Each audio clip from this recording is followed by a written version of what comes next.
እኔ የምለው ማዳማችሁ ወደ ኢትዮጵያ ብታሳፍራችሁ ምን ያህል ዝግጁ ናችሁ? ገብታችሁስ ምን አላችሁ? በምንስ መኖር ትችላላችሁ? ቤተሰቦቻችሁስ እናንተን ለማኖር ፈቃደኛ ናቸው? እናንተን የሚያኖር በቂ ፍላጎት አላቸው? አቅምስ አላቸው? ምን ማድረግስ አለብን? እነዚህ ነገሮች እናያለን። ከችግሩ እስከ መፍትሄው እነግራችኋለሁ ማለት ነው ዛሬ። ሰላም አለይኩም ወራህመቱላሂ ወበረካቱ። የተከታተላችሁ ያላችሁት ዜድ የጅማዋ ዩቲዩብ ነው። እንዴት ናችሁ? በጣም ነው የምወዳችሁ። ዛሬ እኔ ያው እንደምታውቁት እንግዲህ የመዳም ቅመሞቹ ነገር በጣም ቁርቁር ያደርገኛል። ምክንያቱም እኔም ከሸቃሊቶች መሃል አንዷ ስለሆንኩ ማለት ነው። ምክንያቱም የምኖረውን ህይወት ስለማቅ እናንተም ያን ህይወት የምትኖሩትን ስለማቅ ስለምረዳችሁ መፍትሄውንም አምጥቼላችኋለሁ። ከእናንተ የሚጠበቀው ማዳመጥ፣ ትምህርት መውሰድ ከማንም አይደለም ከኔ ከእህታችሁ ከዘይነብ ማለት ነው። እና ከቀልድ ወደ ቁም ነገሩ ስገባላችሁ ምን አለ መሰላችሁ፣ አሁን ተነስታችሁ አይበላውና እጃችሁ ተሰብሮ ወይም ደግሞ የሆነ በሽታ ይዟችሁ አይበላውና ወይ የሆነ ችግር ገጥሟችሁ ብቻ መስራት የማትችሉበት አይነት ደረጃ ላይ ሆናችሁ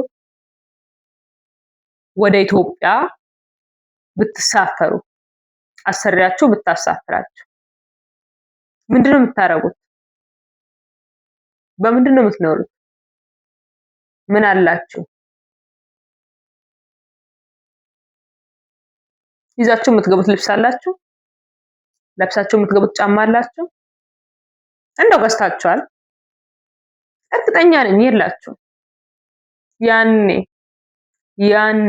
ያኔ ስገባ በምገባበት ቀን እገዛለሁ ወይም ቀጥዬ 2 ዓመት 1 ዓመት ሰራለሁ ያኔ እገዛለሁ ብላችሁ ነው አይደል ያላችሁት? አዎ አውቃለሁ፣ ግን አይደለም ምን እንደሚገጥማችሁ አናውቅም። አሁን ባለንበት ሰዓት ላይ በምንም ነገር ዋስትና የለንም፣ እርግጠኛ መሆን አንችልም። ስለዚህ አላችሁ ምንስ ልብስ አላችሁ? ገብታችሁ እንደው እዛ ሰው ፊት ለፊት የምትቀይሩት ልብስ? ይሄንን ጥያቄም ያዙት ለራሳችሁ ከዛሬ ጀምራችሁ። ሁለተኛ ከዚህ ሄዳችሁ ኤርፖርት ስትደርሱ እንደው ኢትዮጵያ ደርሳችሁ ወደ የክፍለ ሀገር ወደ የሀገራችሁ ለመግባት እንደው የመኪና መሳፈሪያ ሳላችሁ እንደው ድንገት ብትሳፈሩ አላችሁ? ይሄም ጥያቄ ለእናንተ ይቆይ።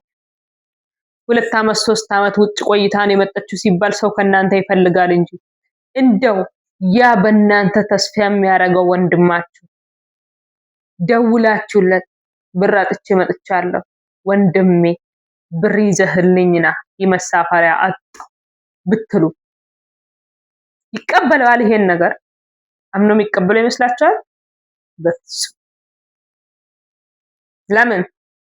ከእናንተ በጣም ብዙ ነገር ስለሚጠብቅ ነገ ላይ እናንተ እንደምትለውጡት ስለሚያውቅ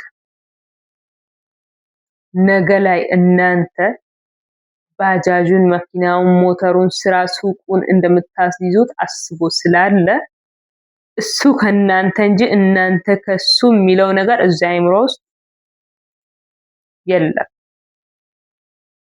ዩሲ ስለዚህ ተነስታችሁ ለእህታችሁስ ብትደውሉ ነገ እህቴ ጥሩ ህይወት ታኖረኛለች ብላ በእናንተ ተስፋ አድርጋ እንጂ ያለችው እናንተ መሳፈሪያ አጣችሁ የመሳፈሪያ ብር ይዘሽ ነው እህቴ ብላችሁ ብትደውሉላት ለዛሬ ለሞራላችሁ ስትል ዝም ልትል ትችላለች። ነገ ቤት ይዟችሁ ስትገባ ወይም ወንድም ይዟችሁ ሲገባ እዛ ሆናችሁ የላካችሁለት ብር አይታየውም። ነገር ግን መጥቶ ቤት ሲወስዳችሁ ምን አረክሽልኝ? ምን ጠቀምሽኝ? ምን ሆንሽልኝ? አንቺ ችጋራም ብርሽን ወንድ ስታበይ ብርሽን የማንንም ዱርዬ ስታበይ ኖረሽ መጥተሽ ይላችኋል። ቅስማችሁ እንዴት ነው የሚሰበረው? ይሄንን አስቡበት። መጀመሪያ ከምንም እና ከማንም በላይ መትረፍ ያለባችሁ ለራሳችሁ ለላሳል።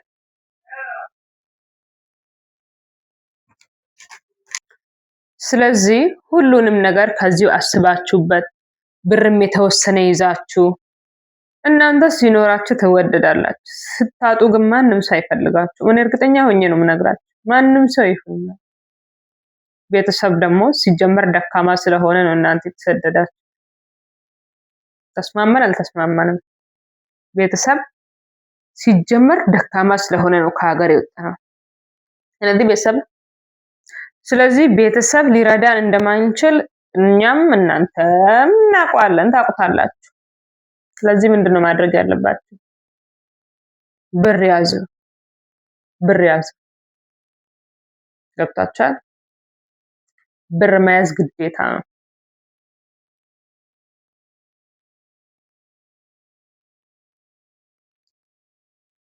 ለራሳችሁ ስትሉ፣ ለማንም ስትሉ ሳይሆን ለራሳችሁ ስትሉ ብር መያዝ አለባችሁ። ገብታችሁ ምን ትሰራላችሁ? አሁን ያላችሁበት ሁኔታ ምናልባት ጠለባት ሆኖን ተይዛችሁ ብትገቡ ሌላ ሀገር ፕሮሰስ አስጀምራችሁ ሄዳችሁ እድላችሁን ለመሞከር ብር አላችሁ? ያላችሁ ሀብት ማንጋ ነው? መኖር አለመኖሩንስ ምን ያህል እርግጠኛ ናችሁ? ያንስ በጣም ታምኑታላችሁ? ከዚህ በፊት ከድታችሁ አያውቅም? መልሱ ለእናንተ ነው። ራሳችሁን ጠይቁ። ወላሂ ነው የምላችሁ። በጣም በጣም ራሳችንን ረስተን እየኖርን ነው። ራሳችሁን ረስታችሁ እየኖራችሁ ነው ቅመሞችዬ። በዚህ ዙሪያ ላይ በጣም ልታስቡበት ይገባል። ይሄ በጣም ሲሪየስሊ የሆነ ነገር ነው። ዝም ብሎ ሊታለፍ የሚገባ ነገር አይደለም። ራሳችሁን አትጣሉ። ለራሳችሁ ኑሩ። መጀመሪያ ራሳችሁን ሁኑ። ለራሳችሁ ከኖራችሁ በኋላ ነው ለሌላ ሰው መኖር የምትችሉ። እውነቴን ነው የምላችሁ። መጀመሪያ ለራሳችሁ ኑሩ። ሌላው ቀስ ብሎ ይደርሳል ውዶች፣ ሌላው ቀስ ብሎ ይደርሳል። እመኑኝ። ከሌላችሁ ሰው አይደላችሁም ነው የምላችሁ። አታምኑኝም? ከሌላችሁ ማንም እንደ ሰው አያያችሁም። ሁሌም ችጋራም ናችሁ። ሁሌም ከሰው በታች ናችሁ። አትከበሩም፣ ትናቃላችሁ። የቤተሰባችሁ ቤት ውስጥ እንኳን እንደ ባሪያ እንደ ጋርድ ነው የምትታዩት። ገንዘብ ከሌላችሁ በቃ ይዛችሁ ተገኙ። የራሳችሁ ነገር ይኖራችሁ። እውነቴን ነው የምላችሁ። አትሸወዱ። ወንድ ልጅ አታላችሁ፣ አትታለሉ። ለወንድ ልጅ ብር አትላኩ። ሰርቶ ይብላ፣ ሰርቶ ይብላ። ምን አገባችሁ እናንተ? ሰርቶ ይብላ ነው የምላችሁ። ይኖርበት።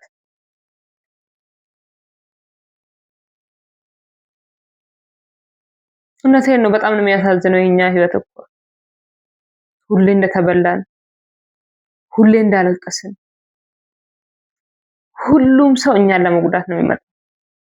ህዝቡ እኮ ፌስቡክ ከፍቶ የ5 ብር ካርድ ሞልቶ ኦንላይን 24 ሰዓት የሚቀመጠው ቆንጆ ፎቶ ፈስተው አረብ ሀገር ያለችን ሴት ለመብላት ነው አላማው።